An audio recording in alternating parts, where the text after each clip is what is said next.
And I remember being afraid as a little child because I didn't completely understand all of the things that had to do with war. And I remember being afraid even when I would hear an airplane go overhead or something like that, wondering what was going on. And as I grew up and I became a little more aware of what was going on, then it became kind of, I don't know, fun to find where the hippies were. And the hippies hung out at Griffith Park on Sunday afternoons near the merry-go-round. It was called a love-in. Anybody remember that? Yeah, a few of us were from LA particularly. We lived close to Griffith Park, and so we would always say, "Hey Dad, take us to Griffith Park so we could see the hippies." And that was a Sunday afternoon event, seeing the hippies. And who knows what they were doing and why my parents, well anyway.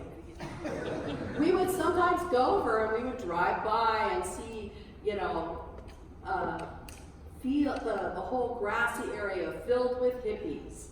And it was a love-in with the idea of, it was one of the ways that they were protesting the war, one of the quieter ways that they were protesting the war. The war finally ended when I was in high school, and then I went off to college, and there was a period of time where it seemed like we weren't involved in war, and so they actually got rid of the draft and they got rid of registration. And then my senior year of college was when the Soviet Union invaded Afghanistan. And with all of that, they decided to reinstate registration for the draft. And so protests, being at UCSB, which was a bastion of protests during the Vietnam era, it didn't take much for UCSB to start having some protests when they decided to have registration renewed. And so there were marches and there were protests and all of that during that time. And it began to be a scary time. I remember thinking, are we gonna go to war? Is this going to be a time, what does our future look like? And at that young age, at that age when you're just coming into adulthood and wondering what your future holds, and then it seems like there's another war. It was a scary time. And yet I was a part of a church that whenever you talked about peace, peace had more having to do with this sort of inner calm kind of thing. Or it was something we would talk about at Christmas. During Advent, we would talk about peace, or we'd talk about peace at a funeral. But in my church, that's the only time we really talked about peace. We weren't really talking about anything that was going on outside of the church walls or outside of our person. After seminary, I went into campus ministry at USC, and I, being the youngest campus minister, I was surrounded by these veteran campus ministers. These veteran campus ministers who had been campus ministers during all of the movements, but particularly the anti-war movement. They could help a person be a conscientious objector just like that.